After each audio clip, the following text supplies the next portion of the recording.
زمانہ قدیم میں جب حضرت آدم علیہ السلام اور حوا علیہ السلام زمین پر آباد ہوئے اور ان کے ہاں جوڑوں میں اولادیں ہوئیں، ہر بار ایک لڑکا اور ایک لڑکی پیدا ہوتے پہلے جوڑے سے لڑکا اور دوسرے میں سے لڑکی کا نکاح ہوتا تھا۔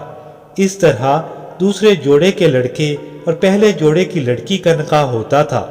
حضرت آدم علیہ السلام اور حضرت حوا کے ہاں ایک جوڑا پیدا ہوا جس میں لڑکے کا نام قابیل تھا، پھر دوسرا جوڑا پیدا ہوا جس میں لڑکے کا نام حابیل تھا۔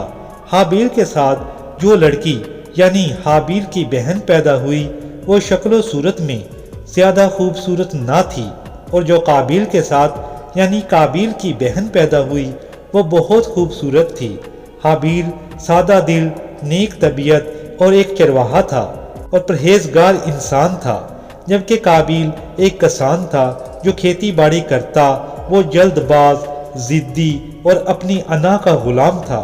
جب حابیل اور قابیل کی شادی کی بات ہوئی تو قابیل نے حابیل کی بہن سے شادی کرنے سے انکار کر دیا اور اپنی بہن سے شادی کی ضد کی، کیونکہ وہ خوبصورت تھی جبکہ اللہ کا قانون اس کی اجازت نہ دیتا تھا۔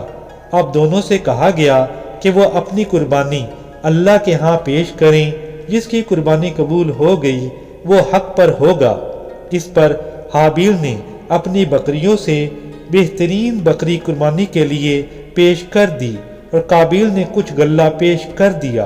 اللہ نے آسمان سے آگ کو اتارا، حابیل کی قربانی قبول کر لی اور قابیل کی قربانی کو رد کر دیا گیا۔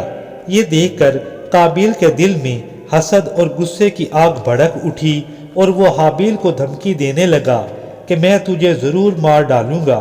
اس پر حابیل کہنے لگا اگر تو مجھ پر ہاتھ اٹھائے گا تو میں تجھے پھر بھی کچھ نہیں کہوں گا، میں تو اللہ سے ڈرتا ہوں۔ لیکن قابیل حسد کی آگ میں اندھا ہو چکا تھا اور اس پر شیطان غالب آ چکا تھا۔ اس نے حابیل کے سر پر ایک پتھر مارا جس سے وہ قتل ہو گیا اور یہ انسانی تاریخ کا پہلا قتل بن گیا۔ قابیل تاریخ کا پہلا قاتل اور حابیل پہلا مقتول بن گیا۔ قتل کے بعد جب غصہ ٹھنڈا ہوا تو قابیل سوچ میں پڑ گیا کہ لاش کا کیا کرے۔